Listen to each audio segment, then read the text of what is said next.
el 61.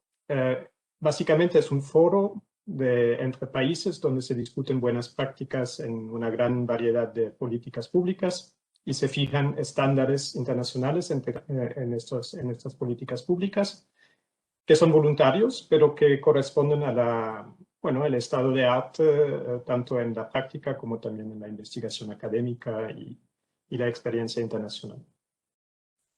En materia de integridad pública, tenemos 3 de esos estándares. En el 2003 sacamos la recomendación de la OCDE para la gestión de conflictos de intereses. En el 2010 la OCDE sacó una recomendación sobre el cabildeo, el lobby. Es muy importante hoy en día más que nunca, y el 20 de mayo, de hecho, vamos a publicar un nuevo informe comparativo sobre. Pero la recomendación más reciente, del 2017, es la recomendación sobre integridad pública y es quizás la que es más abarcadora e incluye, de hecho, también conflicto de intereses y cabildeo. Hace poco también sacamos un manual sobre integridad pública que detalla con más detalle esa recomendación. Esa recomendación trae principios. Tema, cultura y rendición de cuentas. No quiero demorarme mucho en la recomendación, la pueden descargar, es un documento breve, pero me parece importante resaltar que se trata realmente de otro tipo de enfoque sobre la prevención de la corrupción. Y a lo largo de la presentación de hoy hablaré mucho de esto.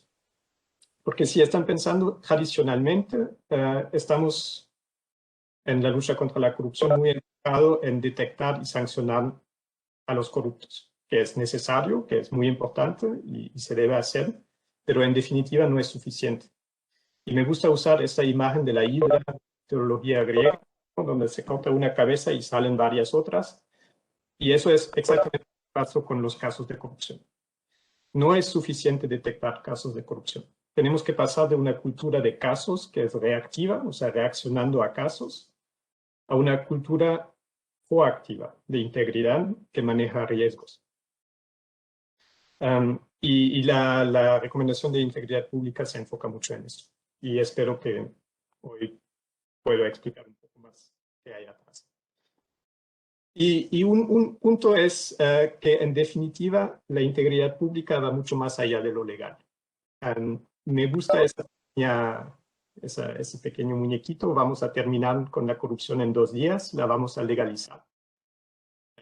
Muestra muy bien que un enfoque legal, en definitiva, no es suficiente. Podrían sacar del Código Penal el delito de soborno, de cohecho, y con esto se acaba porque ya no hay cohecho. Por supuesto que no. O sea, tenemos que ir mucho más allá de leyes, de normas. Son importantes, es el primer paso, pero no son suficientes. Y solamente un pequeño ejemplo con la gestión de conflictos de intereses que me parece muy ejemplar para este tema. Muchos países tienen declaraciones de intereses, ustedes en Perú también, pero también sabemos que eso no es suficiente. Hay un gran desconocimiento, de hecho, en la administración pública dentro de los servidores públicos, de qué es un conflicto de interés. Muchas veces hay un malentendido. Se piensa que un conflicto de interés es algo malo, ¿no? Es corrupción, pero no lo es una situación de riesgos. Y para realmente, efectivamente, gestionar este riesgo, que es una situación de conflicto de interés, hay muchas cosas que deben pasar que van mucho más allá de un formulario o una ley, una reglamentación de conflicto de intereses. En particular, los funcionarios deben entender, comprender el concepto de conflicto de interés. ¿Qué es? No tenerle miedo, por ejemplo. Deben tener la capacidad de identificar que están en una situación de conflicto de interés, poder diferenciar qué es un conflicto de interés aparente, potencial, real, y tomar las medidas concretas. Deben entender por qué es un problema, deben ser capaces de gestionarlo, de reportarlo, y solamente al final estamos hablando de esa declaración. Entonces hay muchas cosas que están atrás, y no solamente en ese tema, sino en casi todos. Bueno, en la OCDE también fomentamos un diálogo interregional y tengo entendido que la vez pasada habló Roberto de Michele, colega y amigo, con quienes de hecho estamos teniendo esa red conjunta de la OCDE y del BID sobre integridad pública en América Latina. Hacemos mucho análisis comparativo también a nivel regional y tenemos muchos estudios y apoyos técnicos trabajando directamente con los países. Y es cierto, con el Perú hemos trabajado mucho, con la Secretaría de Integridad Pública sobre todo, y seguimos de hecho en contacto con ellos y se han hecho muchos avances. Entonces, volviendo un poco al tema de repensar la lucha contra la corrupción. ¿Cómo responder de manera efectiva? Y si pensamos, existen dos, digamos, lentes, ¿no? Dos perspectivas. Yo diría que una es el cínico. El cínico es diciendo que todo el mundo potencialmente es corrupto. ¿Sí? Cuando hay una oportunidad corrupta, la gente la va a aprovechar. En Colombia hay un dicho que es papaya puesta, papaya partida. Eso es un poco esa visión. Que llega a mucho control, sanción y, digamos, desconfianza general. Después hay digamos, una visión un poco ingenua. Ingenua es, bueno, vamos a sacar una ley, un código de ética, y con eso se resuelve el problema. Eso desconoce, por supuesto, que hay conductas reales, convenciones sociales, costumbres, cultura, que pueden ser mucho más fuertes que las leyes. Y entonces el comportamiento. Un enfoque conductual, o sea, toma en cuenta cómo la gente realmente se comporta. O sea, cómo se toman decisiones éticas o no éticas, y en base a eso también cómo diseñar medidas más efectivas. Y hay mucha evidencia experimental que muestra, por ejemplo, que la gran mayoría de las personas no son malas. ¿Sí?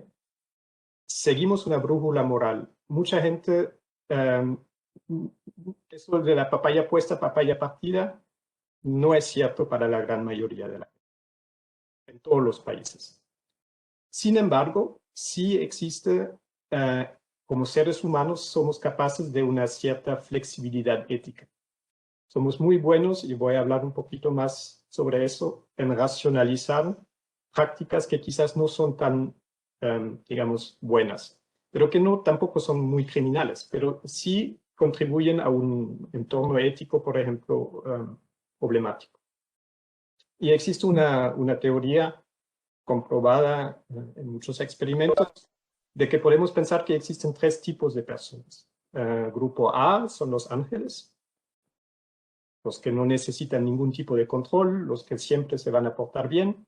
Existen los C, los corruptos, esos son los de papaya puesta, papaya partida, los que van a cualquier oportunidad, van a calcular costo-beneficio y si vale la pena, van a aprovechar de la situación. Pero la gran mayoría está en el grupo B, está entre los dos. Y el porcentaje en la población es más o menos 10, 80, 10. Y ahora si pensamos que el enfoque anticorrupción tradicional piensa únicamente en los C, únicamente tiene en mente los corruptos. Bueno, eso es normal. El problema es que también tiene un costo, o sea, un sobrecontrol tiene un costo psicológico sobre el... Y hay mucha evidencia experimental que muestra que eso tiene unas consecuencias indeseadas muy fuertes. Y eso es más anecdótico, pero cuando tengo entrevistas con funcionarios públicos, sobre todo, por ejemplo, en compras públicas, muchos se quejan de que hay tanta regulación ya, tantos controles que hasta tienen miedo de hacer su trabajo. Porque un error o una mala decisión ya puede llevar a un procedimiento disciplinario o peor. Entonces hay casi un miedo de hacer su trabajo. Eso es solamente un ejemplo de este costo psicológico del control. Entonces, si aplicamos esta idea de grupo A, B y C a una organización, y tengo este pequeño organigrama aquí, donde ven cabecitas verdes, rojas y naranjas. Y ven, no son 10, 80, 10, pero más o menos. Hay, por ejemplo, aquí a la mano izquierda hay una red corrupta, hay un corrupto muy alto, que tiene uno más abajo y que va hasta un nivel más abajo. Aquí hay uno más aislado, por ejemplo.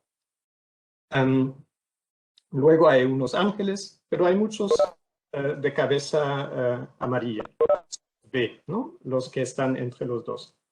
Ellos están sujetos a este fenómeno de estrategias de racionalización.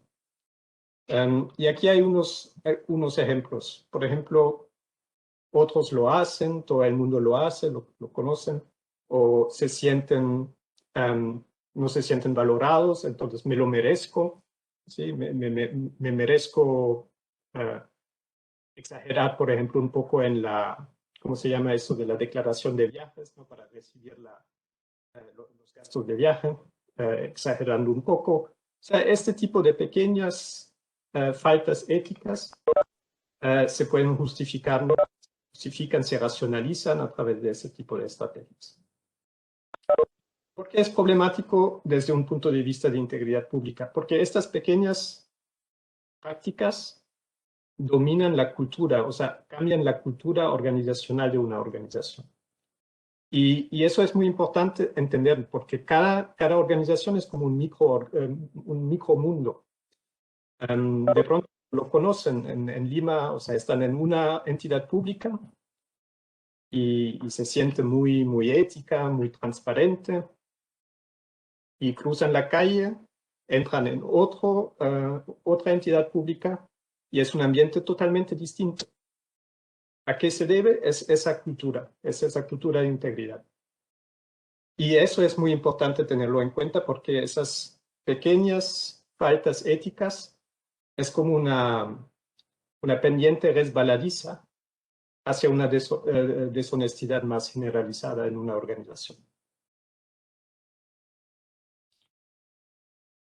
Hay una experiencia de un país, bueno, de Australia, que toma explícitamente en cuenta esta teoría. Y ellos tienen muy claramente esa idea de que un marco de integridad maduro, o sea, avanzado, toma en cuenta cada uno de esos grupos. No se enfoca únicamente en los malos. ¿Sí? Claro, hay que prepararse contra los corruptos, hay que implementar medidas eficaces de detección para la disuasión y para la sanción, pero también hay que apoyar, visibilizar, enaltecer, orgullecer a todos los demás, los buenos. Hay que hacerlos más visibles. Eso es muy importante cuando pensamos en otros países en América Latina. El enfoque todavía es mucho y fuertemente en este grupo C, en los malos. Aunque se ha hecho mucho progreso últimamente en varios países. Pues quiero aterrizar un poco más cómo podemos gestionar la integridad pública a nivel organizacional. De pronto algunos de ustedes conocen este modelo de las 3 líneas de defensa o 3 líneas de aseguramiento. La primera línea de aseguramiento son todas las personas en una organización, todos los empleados, desde el máximo nivel hasta los empleados normales, el operativo. La segunda línea de aseguramiento son las unidades de apoyo, las funciones de apoyo, monitoreo. Luego hay la tercera línea de defensa o de aseguramiento, que es la auditoría interna, que es, por ejemplo, una debilidad en el Perú.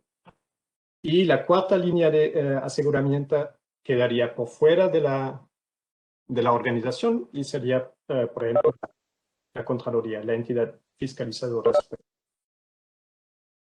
Ahora, la gestión de integridad es tarea de la primera y de la segunda línea de defensa. Aquí se identifican los riesgos de integridad, se gestionan los riesgos, se gestionan los conflictos de intereses, los dilemas éticos, etc. Todo el mundo tiene una responsabilidad en estas temáticas. Las funciones de apoyo apoyan a estos empleados en estas tareas. ¿Sí? Y la auditoría, pues,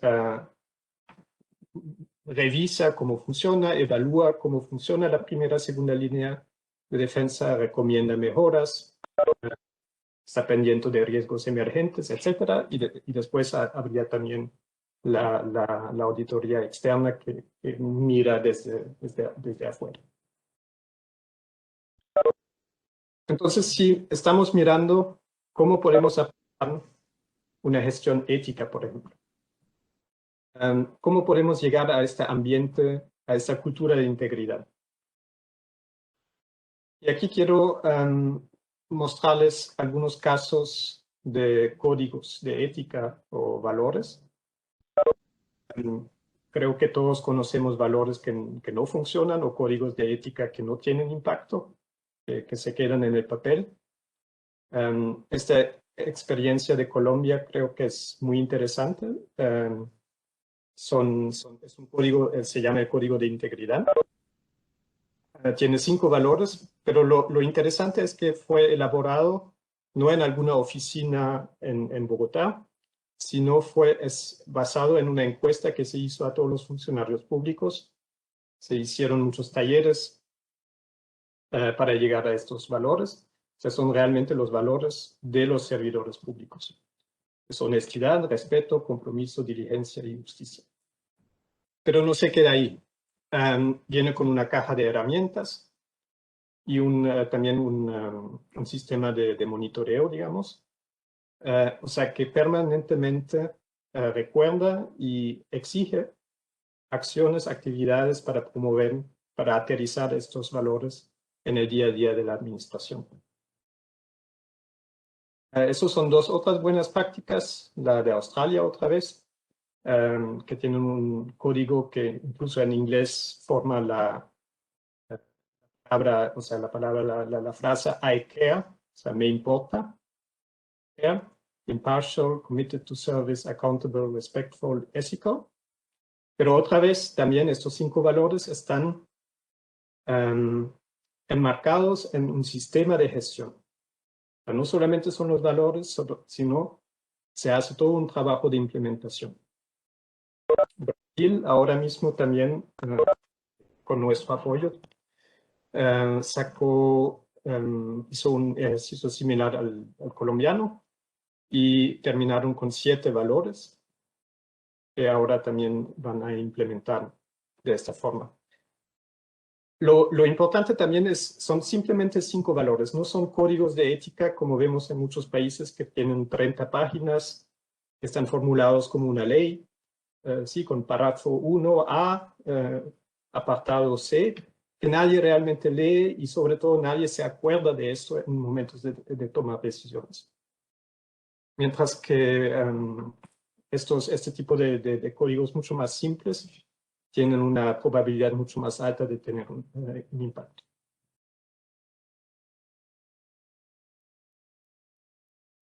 El segundo punto para una gestión de integridad buena es la gestión de riesgo. Es más, es la clave para una buena gestión de integridad, es basarse en los riesgos. O sea, no apuntar a hacer cualquier actividad solamente por hacerla, sino entendiendo realmente el contexto, el diagnóstico, cuáles son los riesgos y cómo los abordamos. Ahí hay muchas metodologías que se parecen más o menos, pero también hay varios desafíos en esta gestión de riesgos. No quiero entrar mucho en detalle porque es más técnico, pero quizás podemos volver durante la discusión en los retos de lograr una buena gestión de riesgos. Ahora un tema que ustedes en Perú conocen ahora bien son estas unidades dedicadas a nivel organizacional. En Perú tienen ahora las oficinas de integridad institucional y es un poco esa idea. O sea, si bien es cierto que la integridad es responsabilidad de todos, ¿no? Y que los directivos, los líderes, los jefes juegan un papel clave, también es cierto que la realidad muestra que se necesita muchas veces un motor dentro de la organización que toma la responsabilidad de promover las políticas de integridad. Pueden ser personas, comités, unidades, y la responsabilidad es especialmente articular las diferentes unidades, recursos humanos, transparencia, control interno, todas esas entidades que tienen un rol para la integridad pública, pero que deben estar articulados y coherentes en sus políticas de integridad. Pero también pueden brindar orientación a funcionarios que tienen preguntas o dudas sobre integridad pública. Por ejemplo, no sé si eso es una situación de conflicto de interés o no, a quién acudir, a quién preguntar, o un dilema ético. Y aquí un error que se hace en muchos países es que si la unidad, por ejemplo, se asigna esa función de orientación a una unidad que también recibe denuncias o también investiga o sanciona casos, un funcionario no va a ir a esa unidad para buscar orientación con dudas, que potencialmente se mete en un problema. Entonces es importante separar estas funciones. Aquí son algunos ejemplos de Europa, de Alemania, Italia, Francia, Austria, que tienen este tipo de unidades o personas de integridad. Y de hecho ninguno de estos recibe denuncias o tramite casos. En América Latina hay cada vez más países que tienen este tipo de unidades. Hay muy pocos, de hecho, que no la tienen, Colombia y Guatemala. Nosotros hemos hecho un trabajo con Perú sobre esas oficinas de integridad institucional. Ahora mismo estamos trabajando con Brasil, con la Contraloría General de la Unión. Pero la gran mayoría de los países tiene algún tipo de unidad interna dedicada al tema de integridad. Sin embargo, muchos tienen comités. Y bueno, en nuestra experiencia, los comités suelen tener algunos desafíos. Por ejemplo, una alta rotación de personal, sobre todo cuando están electos, por ejemplo. La experiencia muestra que cuando cambian mucho las personas, primero, no pueden establecer estos vínculos de confianza con los empleados. Segundo, no es tan fácil tampoco entender toda la reglamentación, entender el tema de gestión de conflictos de intereses, por ejemplo, y cuando apenas están empezando a entender, de pronto ya cambian las personas. Entonces es mejor tener una unidad profesionalizada dedicada al tema. Colombia es interesante porque escogió otro camino, o sea, dijo que no vamos a tener una unidad dedicada al tema, sino una herramienta de gestión. El modelo integrado de planeación y gestión del Departamento Administrativo de Función Pública está midiendo muchas políticas públicas y entre otras también pide a los gerentes, a todos los gerentes públicos, avances en diferentes áreas de políticas públicas. Y entre otros también en integridad. Es decir, que los gerentes deben reportar qué han hecho en diferentes políticas. Yo creo que es cada 3 meses o cada 4 meses. Y así se puede, por un lado, se puede monitorear qué se hace, pero por otro lado, se fuerza casi un poco a los gerentes públicos de hacer algo en estas áreas. Entonces, algunos puntos claves para resumir esto. Las personas o unidades a nivel organizacional deberían enfocarse en la prevención de la corrupción, a promover una cultura de integridad institucional y a articular las diferentes unidades en una entidad. No son la respuesta a otras debilidades internas. Por ejemplo, en un país había escuchado que, no, pero podría también tomar el rol de auditoría interna, y pues no, porque es otro rol y es otra función. lo que dije, estas personas o unidades deberían contar con los recursos necesarios, profesionalizadas para poder establecer estos vínculos de confianza y muy importante también contar con el compromiso de la más alta dirección. Y separar claramente las funciones relacionadas a la detección, investigación y sanción de casos y a las funciones de orientación y apoyo. O sea, en resumen, y para dejar suficiente tiempo para la discusión, luchar contra la corrupción y asegurar el buen uso de los recursos públicos, en definitiva, es mucho más que hacer una ley.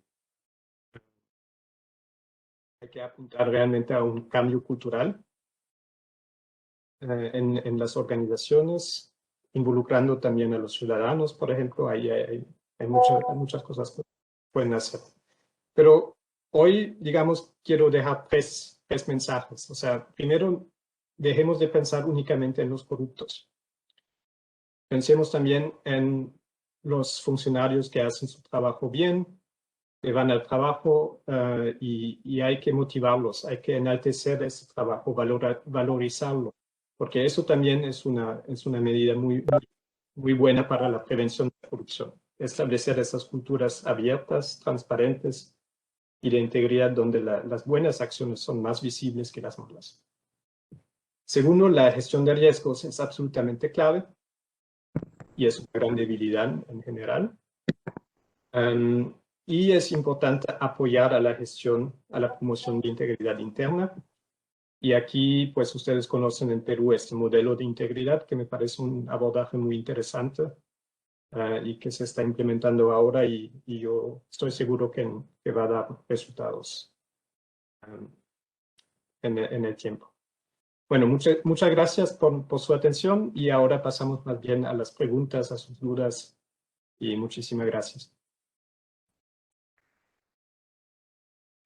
Muchas gracias, Frederick, por tu excelente exposición. Efectivamente, vamos a pasar a las preguntas, pero yo quisiera empezar con la primera de ellas, si me permiten.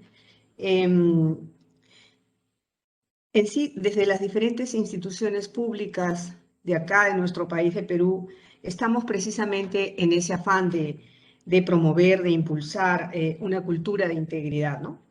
Y como tú bien lo has dicho, se requiere mucho identificar o definir los valores, las normas de conducta de los servidores civiles o de los funcionarios públicos. Pero también hay algo que es muy cierto, ¿no? En nuestra realidad es que el día a día nos lleva y que de alguna manera se nos es difícil a veces la interiorización de estos conceptos o el tenerlos presentes, ¿no?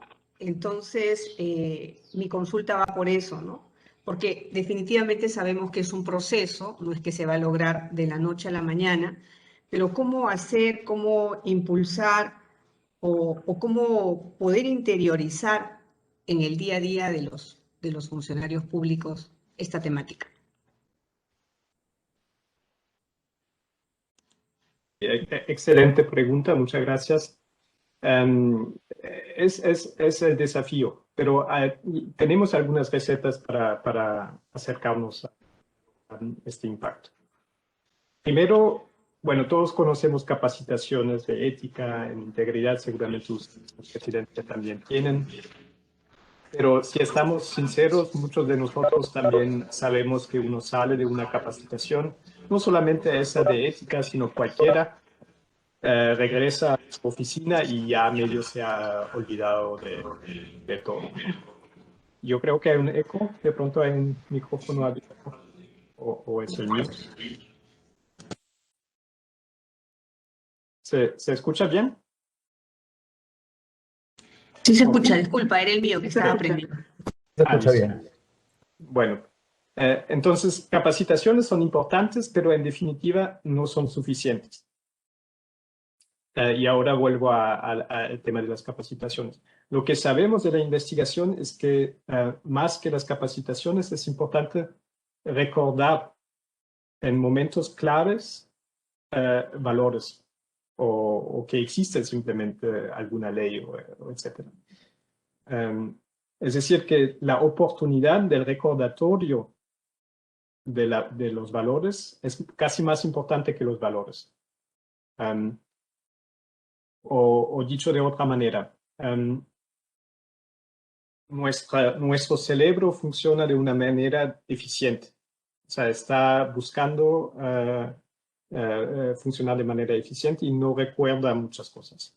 Y a la hora de tomar, sobre todo con la presión en la cual operamos, muchas veces presión de tiempo, etcétera, se nos olvida simplemente. Se nos olvida algunos de tomar en cuenta la ética en nuestras decisiones. Entonces, recordatorios morales pueden ayudar. Otro tema de la capacitación es quizás es muy importante llegar a los líderes, a los jefes de equipo. O sea, cualquier persona que tiene una responsabilidad de liderar un equipo juega no solamente un papel de ejemplo, sino también ayuda a los empleados. Entonces, ahí hay mucho potencial en enfocar las capacitaciones a estas personas para generar estos efectos como de vectores dentro de una organización. Primero, liderando con el ejemplo. Por ejemplo, para mí, la mejor manera de lograr una buena gestión de conflictos de intereses en una organización, la mejor manera de incentivar que la gente declare conflictos de intereses, es cuando yo veo que mi jefe declaró un conflicto de interés. Cuando veo que si mi jefe maneja este tipo de situación de una manera normal, transparente, y explica, por ejemplo, también por qué lo hace, entonces yo también lo voy a hacer si estoy en una situación similar. O sea, esta función de liderar con el ejemplo es muy importante. Había otro punto que quería decir, pero se me olvidó. No sé si respondí un poco tu pregunta, pero es mucho de incorporar la integridad en los procesos diarios, en los procesos de gestión y en recordar los valores en momentos oportunos. Y ya. Muchas gracias, Frederick. Sí, claro que sí. A continuación vamos a dar pase a las preguntas de nuestros compañeros del equipo. Por favor, a ver si alguien inicia con la segunda pregunta. Bueno, ¿se puede participar? Claro que sí. Buenos días. Felicitaciones por la exposición. De lo visto del conflicto de interés, que es un riesgo que hay que manejar, han hecho ustedes investigaciones y un análisis comparativo. Dentro de esto que se tiene, ¿consideran por la experiencia que recursos humanos debería subir el perfil en la temática tocada? ¿Mejoraría en algo? Gracias. No sé si entendí muy bien el tema de recursos humanos. ¿Puede repetir este tema de subir de recursos humanos? En recursos humanos se tiene un perfil, determinadas características de la persona que tiene para que pueda ingresar a cualquier. En la temática se sube la valla. ¿Eso ayudaría en algo, por la experiencia que tienen, en controlar, minimizar esto? Ya entiendo, o sea, la barrera para entrar, o sea, mirando a la hora de entrar al servicio, ver cuáles son los intereses vinculados y ahí ser más estrictos. Así, eso es la pregunta. Sí, perfecto. Sí, yo creo que, bueno, por un lado a este tema de asegurar que la gente que llega al servicio civil, al ser funcionario público, que entienda los valores que vienen con esto y sobre todo el trabajo para lo público.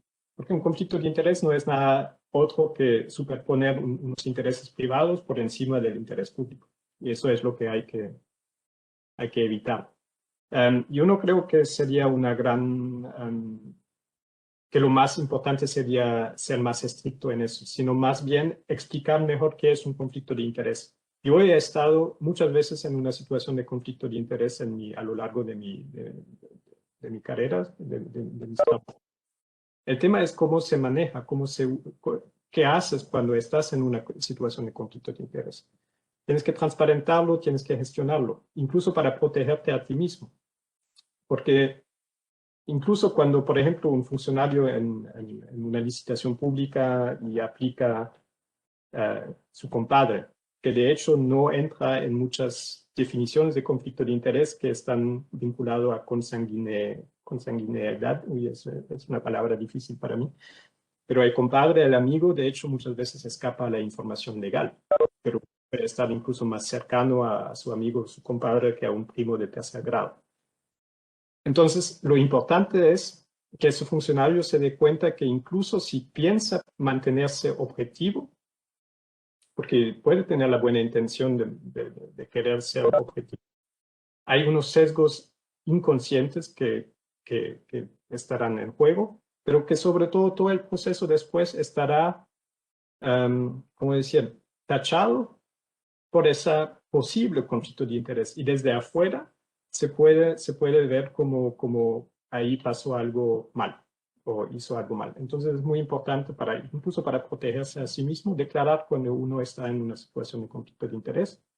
Y después si el jefe dice, no hay otra persona que puede manejar este proceso, entonces lo haces, pero con los controles adicionales, por ejemplo, con más transparencia para asegurar una rendición de cuenta en el proceso. O sea, lo importante de un conflicto de interés es más cómo gestionarlo en el día a día que estas pruebas al inicio o cada 2 años o cada año en la carrera. Que también son importantes, pero creo que la gestión diaria es mucho más importante.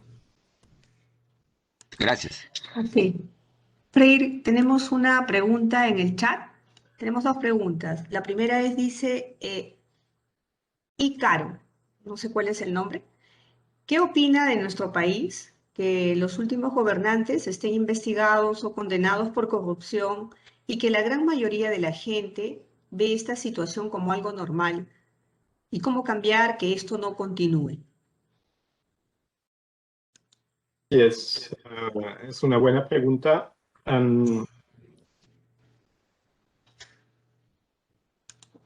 Creo que hay un gran riesgo, de hecho, de que la gente se acostumbre a que es lo normal, que casi tolera también estas situaciones de corrupción y prácticas. Eso es un poco lo que mostré en mi lámina, estas estrategias de racionalización, de justificar. Porque claro, si incluso en los más altos niveles están cometiendo este tipo de prácticas, es más fácil racionalizarlo, ¿no? Entonces yo voy a hacer lo mismo o es lo normal, todo el mundo lo hace. Entonces eso genera unas dinámicas malas. Lo importante también es repensar otra vez nuestro enfoque de lucha contra la corrupción, porque si pensamos que nuestras campañas anticorrupción dicen la corrupción aumentó, hay cada vez más corrupción, si nos enfocamos mucho en los casos de corrupción, estamos especialmente emitiendo este mensaje. La corrupción es ubicua, es en todas partes, es normal. E inconscientemente estamos siguiendo esto y procesando esto como punto de referencia para nosotros. De hecho, se hizo un experimento en Costa Rica donde se mostró a unos sujetos, en el experimento se mostró un gráfico, la corrupción aumentó de 16% en los últimos 5 años, y en otro grupo no se mostró ningún tipo de información de este tipo, y se hizo un experimento en el cual la gente podía engañar. Podía ganar un poquito de dinero en un juego, básicamente, y había la posibilidad de engañar sin ser detectado.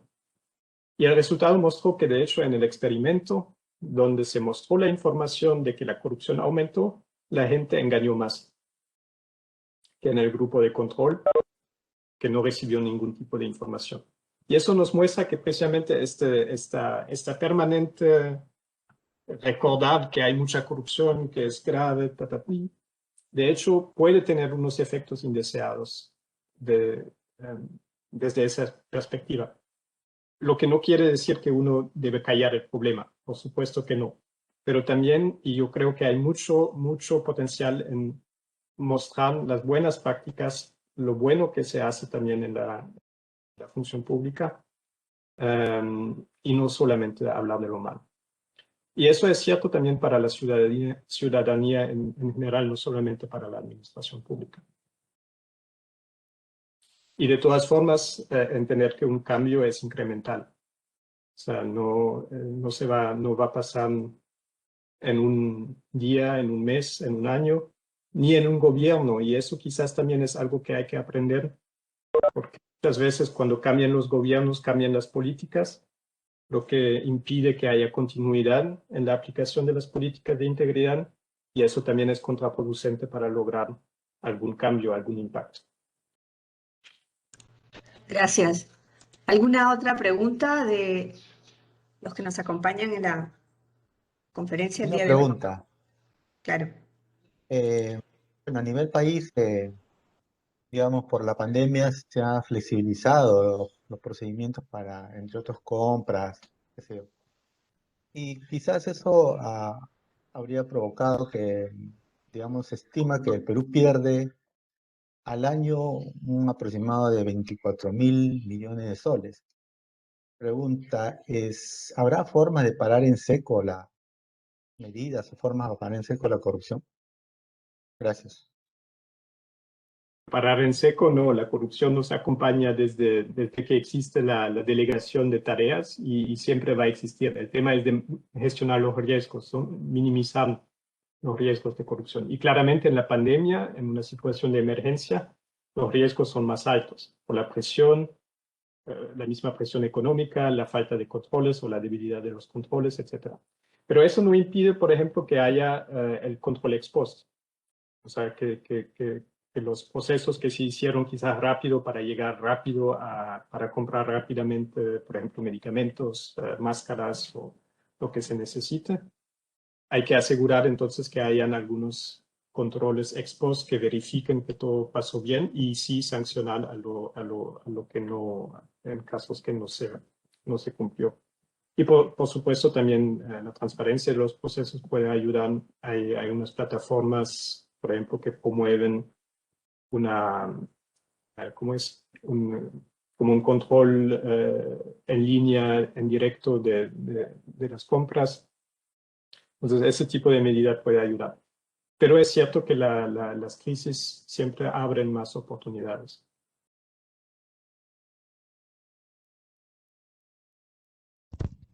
Perfecto, gracias. ¿Tenemos otra pregunta en el chat? Sí, yo veo... Sí, dice...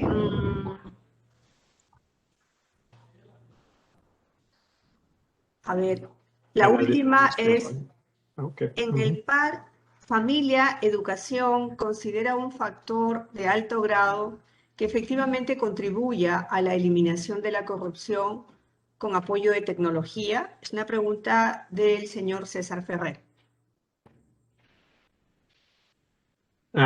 Yo creo que ahí hay dos aspectos, ¿no? El tema de familia, educación en valores, etcétera, que es clave. O sea, hay que preparar las futuras generaciones en entender mejor este tema de valores del servicio público, de la democracia, incluso cómo funciona los contrapesos, etcétera. Y pues los valores de la familia. Pero como recomendación política sería un poco frustrante decir, bueno, olvidémonos de ahora y pensamos en la próxima generación, ojalá funcione mejor.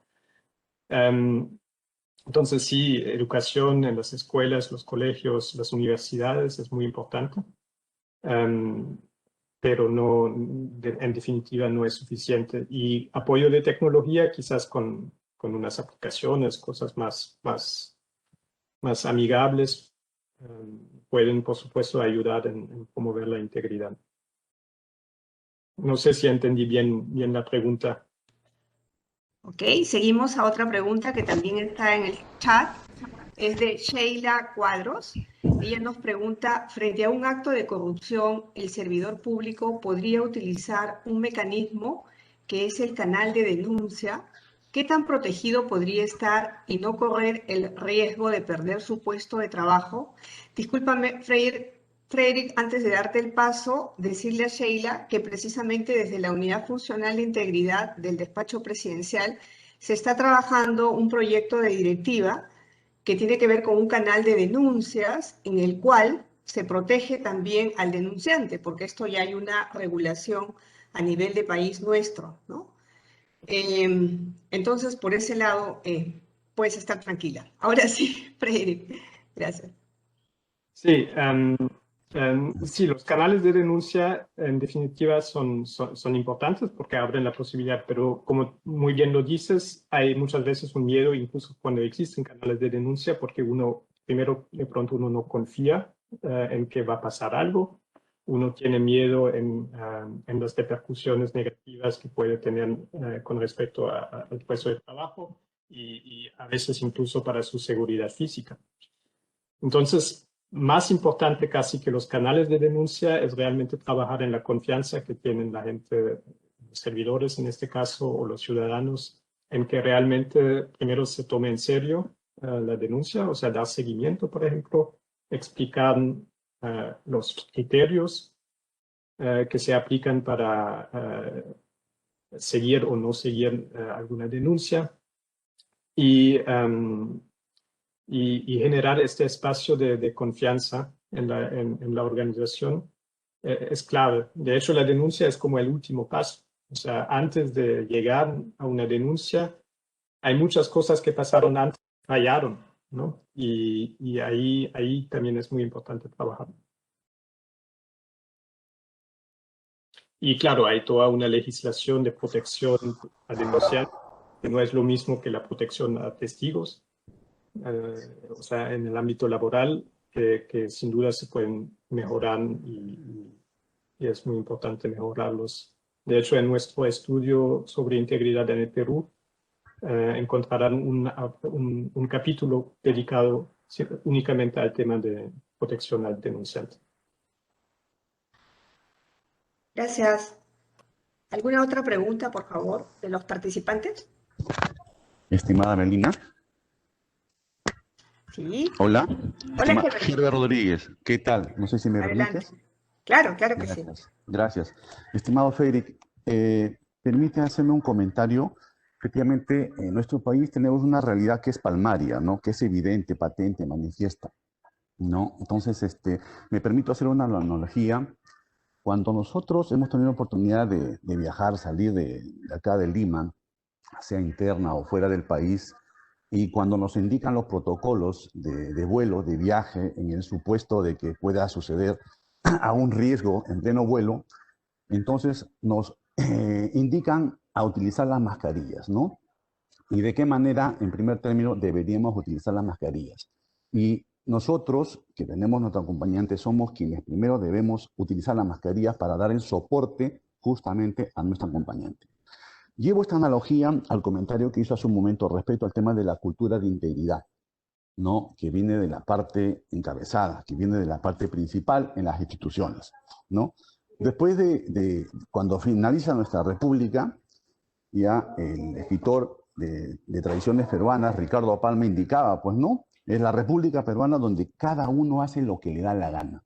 Y hace un momento hizo un comentario que respecto a la corrupción, no es de ahorita, esto viene desde hace mucho tiempo, ya, y hay escritos respecto al tema de la corrupción. Entonces, a veces lo malo es lo malo, incluso si todo el mundo lo está haciendo, lo correcto es correcto, ¿no? Incluso cuando nadie lo está haciendo. Entonces, llegar a ese punto sería, pues, digamos, la visión que tienen, ¿no? Todo suma en esta vida, a veces gano y otras veces aprendo. Yo nunca pierdo, ¿no? Entonces, el punto es ese, que aprendemos de nuestros propios errores. Y quizás podemos recoger también las experiencias que van generando las empresas privadas. tengo la grata satisfacción de haber participado en proyectos que han generado justamente la cultura organizacional, porque empresas privadas como las minerías ya señalan e indican que el valor que tiene justamente ese activo es la persona. Ya esa persona que a partir de eso dice, ok, tú tienes una familia, tú tienes una vida. Por tanto, hay culturas públicas, privadas, empresas, en las cuales señalan que por más el hecho que uno trabaje las 8 horas, pero hay culturas que no. Hay culturas que uno trabaja las 8 horas, las 10 horas, las 11 horas. ¿Por qué? Porque lo conciben de esa manera. No, en tanto en cuanto le demos el valor a la persona como tal, porque tiene una familia y ese valor le va a generar justamente esa empatía y uno va a evitar pues que se generen pues perfidias, ostracismos, que de una u otra manera eso van generando pues el malestar, si se quiere, con la propia persona, ¿no? Me parece bastante interesante que se tenga esa política de integridad, ¿no? Y que se vaya concibiendo que puntos como esto van generando justamente ese valor público que comentábamos en las sesiones pasadas. Ese era un poco el comentario, mi estimado Freddy. Gracias. No, excelente. Y de hecho, este tema de la empatía me parece clave. Y a veces quizás los servidores públicos se olvidan que también son ciudadanos ¿no? en la vida normal. Y un poco esa empatía es muy importante. En Brasil, por ejemplo, uno de los valores que identificaron es gentileza. Me pareció muy bonito que los servidores públicos a nivel federal identificaron el valor de la gentileza en el trato así diario con otros funcionarios, pero también con los ciudadanos como un valor que define, que debiera definir, al cual uno debiera aspirar como servidor público. Entonces sí, todo eso crea unos ambientes que son más propensos a minimizar riesgos de corrupción también. La corrupción siempre va a ocurrir, siempre habrá eso. El tema es cómo manejamos, cómo logramos unas organizaciones que son más resilientes contra estos riesgos. Y el factor humano es un aspecto claro. Muchísimas gracias por tu participación, Frederick. Entiendo que tienes compromisos ya asumidos. Igual te agradecemos por tu buena disposición y el tiempo que nos has brindado el día de hoy. Y estaríamos dando por culminada tu presentación. Cualquier cosa y si hay algunas preguntas que quedaron por ahí, ya te las haremos llegar de alguna forma. Muchas gracias y también a todos por su participación. Hasta el siguiente viernes. Muchísimas gracias a ustedes. Muchas gracias. Tengan un buen fin de semana.